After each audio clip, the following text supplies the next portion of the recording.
Okay guys, so today we are going to be learning how to properly stack and ice a cake. This is a 4-layer cake. I usually do 3-layer cakes, but this one is a special request. So we're going to be doing a 4-layer cake today. Alright, what you will be needing is your cake circle, your actual layers of cake, your bowl of icing.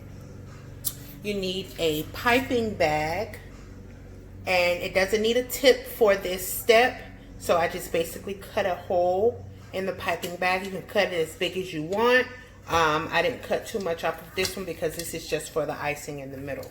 Alright, so first step is you take your first layer of cake and you turn it upside down onto your cake circle. Make sure it's evenly in the middle. Make sure that your cake is cooled from the refrigerator or cooled from the pan. I did refrigerate my cakes just so I can basically give a better tutorial when it's cold versus when it's just cooled from out of the oven. It makes a huge difference. And I'll basically tell you about that later. Alright, so there's two different ways that you can ice in between the cakes. Me, usually, you can spread the icing like so. And you can make it as thick as you want. Alright, but me, I would prefer to use the piping bag method. And basically what you do is you take the icing, you squeeze, and you're basically making like a bull's eye. You can make it as thick as you want, you can make it as thin as you want, but me personally, I feel like this is the easiest way to spread your icing in between your cakes when you're stacking them. Alright, all the way in the middle, you have the option to spread that icing out. You don't have to. I do, just to try to get in, make sure that it's pretty even. Alright, sometimes you might have to spread it on one side a little more than the other, or whatever the case may be. But you definitely want to make sure that it's an even coat. Alright, that's our first layer of cake. Now we're going to take our second layer. And as I said before, that my cakes have been refrigerated. Usually when you refrigerate cakes, you definitely want to wrap them in saran wrap. It seals the moisture and it seals the freshness in. If you don't, you will definitely have a dry cake. Alright, so we take that out. And you're basically just going to stack it on top of your first layer. Make sure that it's even all the way around. Put a little pressure to it if you have to. Alright, so that's the second cake. We take our piping bag with our icing and we do the same step as we did the first time. It's like a bull's eye. And you go all the way around.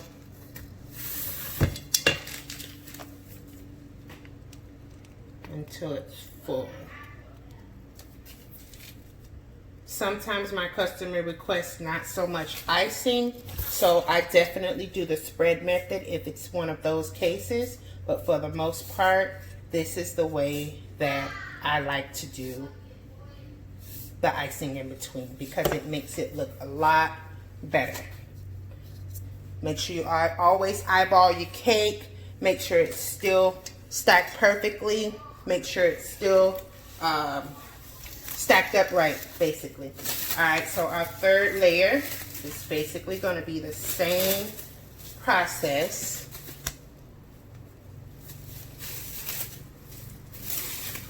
Okay. As I said before, guys, make sure if you have to refrigerate your cakes, if you have to, refrigerate your cakes, make sure you do that while wrapping it in saran wrap to keep that moisture and that freshness in. This is a very, very, very moist cake. As you can see, the cake has cracks in it, and that just lets you know just how moist it is. When I took it out of the oven and took it out of the pan for it to cool, it basically almost fell apart. That's how soft and moist this cake is. So I definitely wrapped it up really quick, let it dry, and put it in the refrigerator. All right, so the same thing goes for our third layer. I gotta add a little more icing to make sure that I have a full center.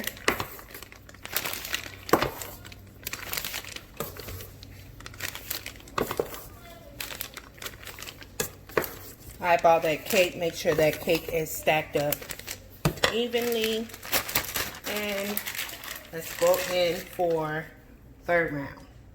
All right, so same method. Oops.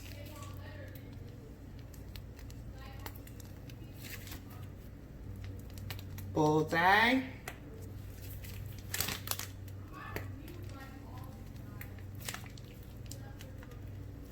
Okay, and then we take and spread it a little.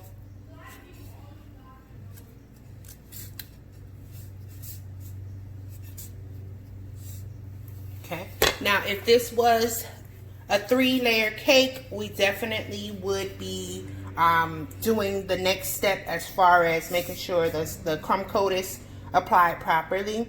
But because this is a 4-layer cake, we are going to go ahead and add our last layer, and then we'll do the crumb coat method after the 4th layer has been added.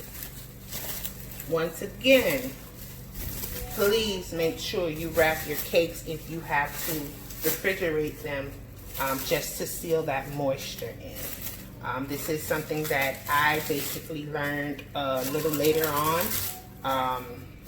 when someone actually told me that a cake was dry. Nobody has pretty much ever told me that one of my cakes was dry, but when she said that, I kind of went back over everything that I did, and I realized that it was because I placed it in the refrigerator without covering it with saran wrap.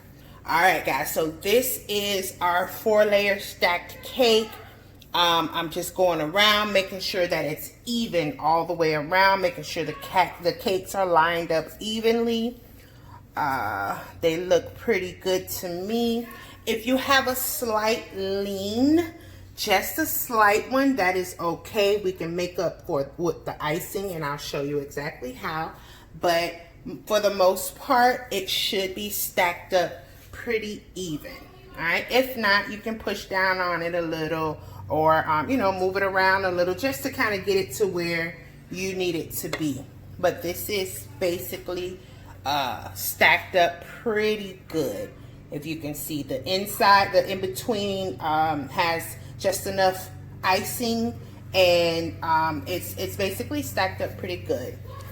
So our next step, we are going to apply our crumb coat. Now this crumb coat is basically your first layer of icing on the outside, and what it does is collects all the crumbs from the soft and moist cake. So this one doesn't have to be perfect, just to let you know that it's called a crumb coat for a reason. So we're going to take our spatula, and we're just going to start spreading icing around all the way around the cake. Okay, this is why I said we need 2 batches, because it's better to have more than not enough. All right, you want to get this coat all the way around the cake. Make sure the cake is completely covered in this coat.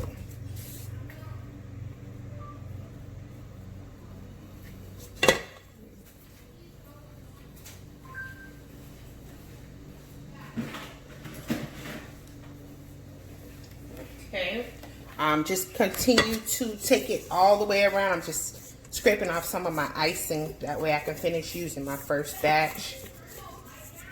I don't want to waste any.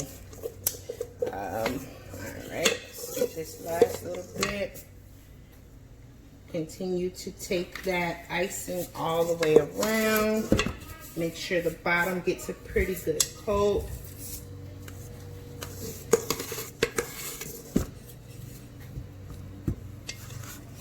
Okay, we're almost done with our crumb coat.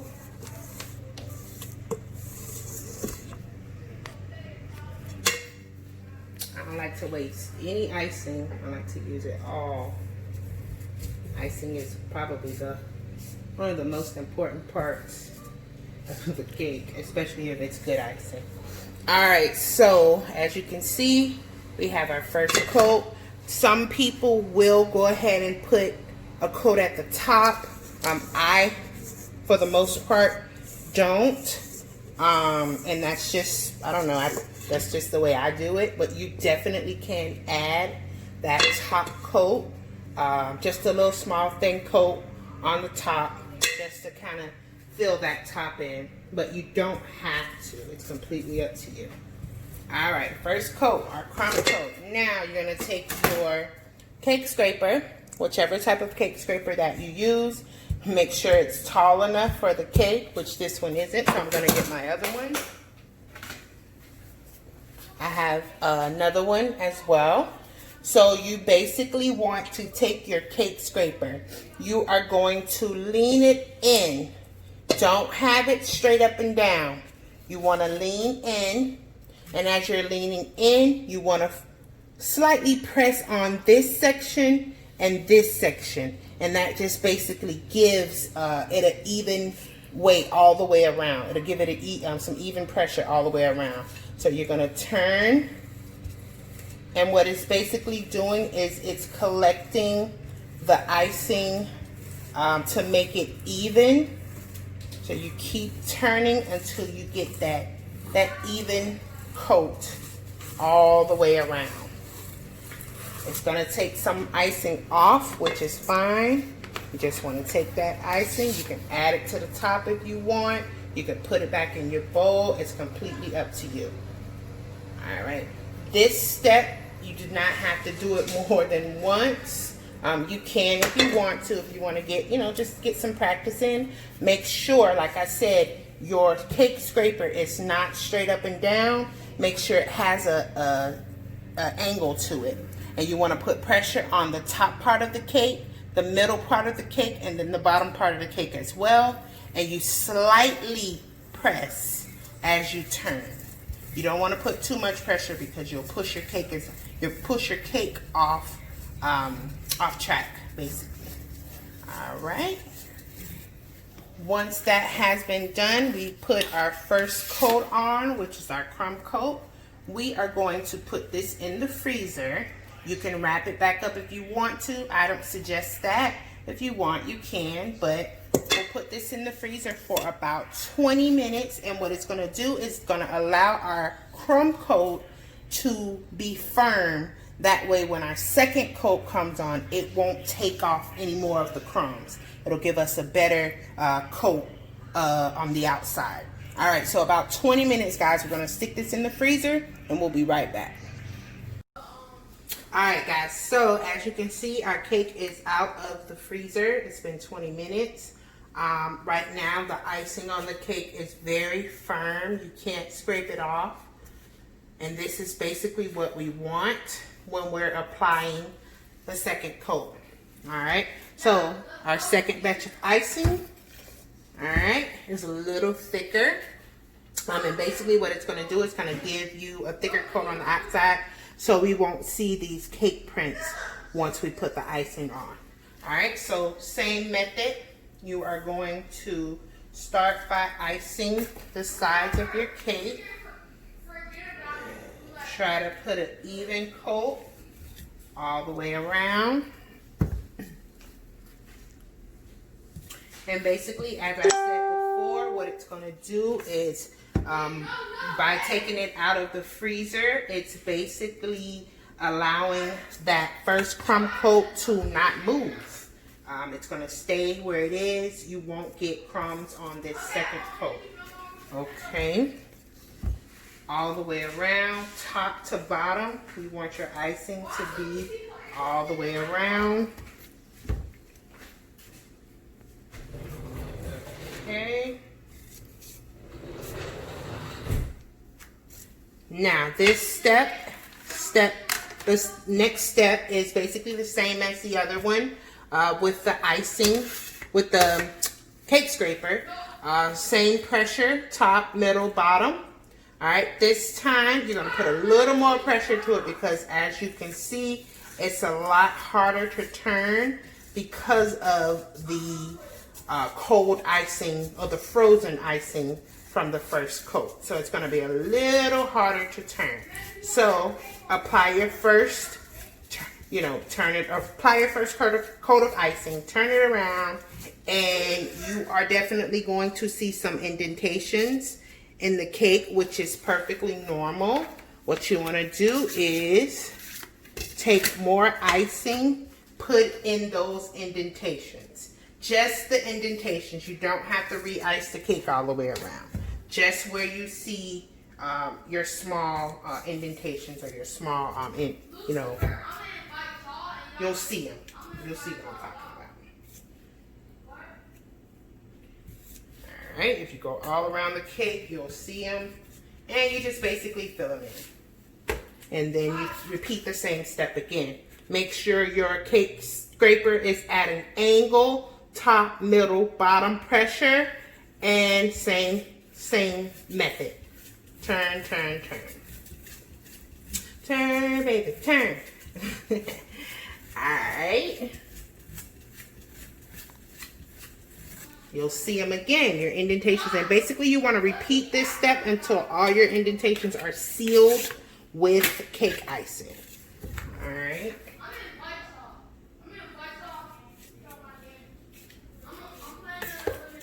Don't mind my son in the background. He is on his game. And if anybody has gamers for boys, boys that play games, you can completely understand. Alright, same step.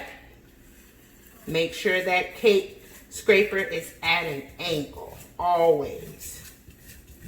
If it's straight up and down, you will not get a good result. Okay.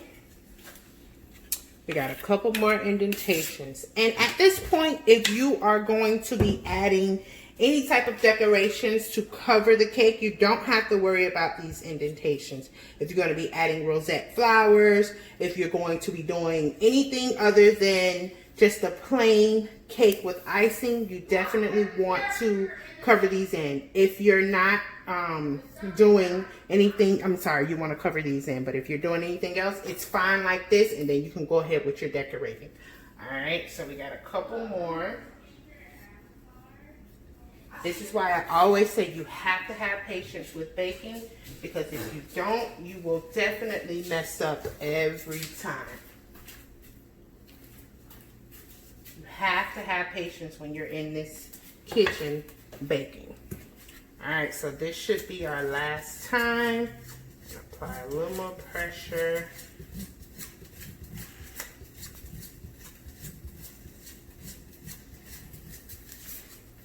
Okay.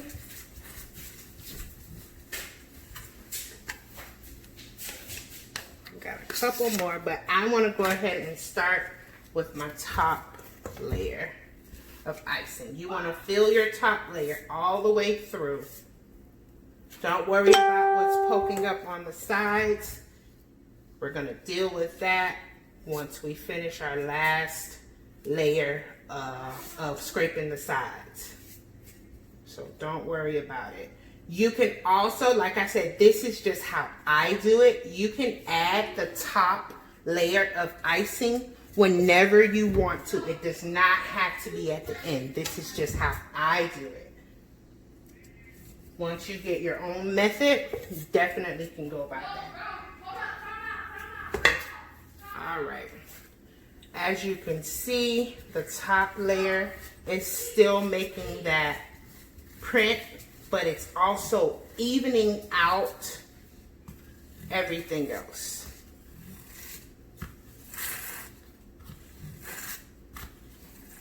As you can see, I'm just scraping the sides just so I can fill those indentations in as the icing is spreading. You don't have to continuously keep adding. You just keep scraping until it's perfect. This is another reason why you want to freeze the cake, because it allows you to work with the icing a lot better. All right, eyeball your cake. Now, when it comes to the top of the cake, as you can see, it's uneven.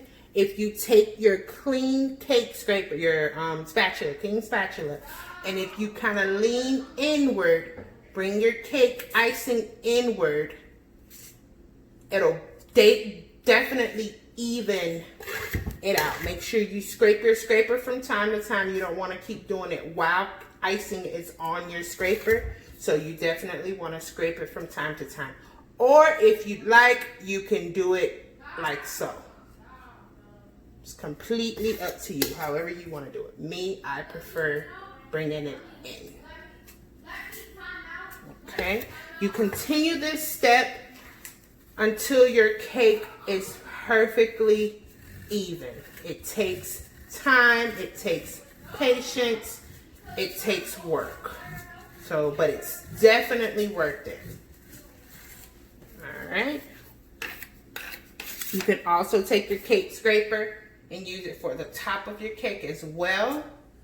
There's so many different ways that you can do it. Whichever method works best for you, it's completely up to you. However you like it, whatever your style is. I've seen videos where things are a little different. I just created my own style with it. All right, and as you can see, our cake is almost perfect. Like I said, continue this step until you get it to where you want it. Okay.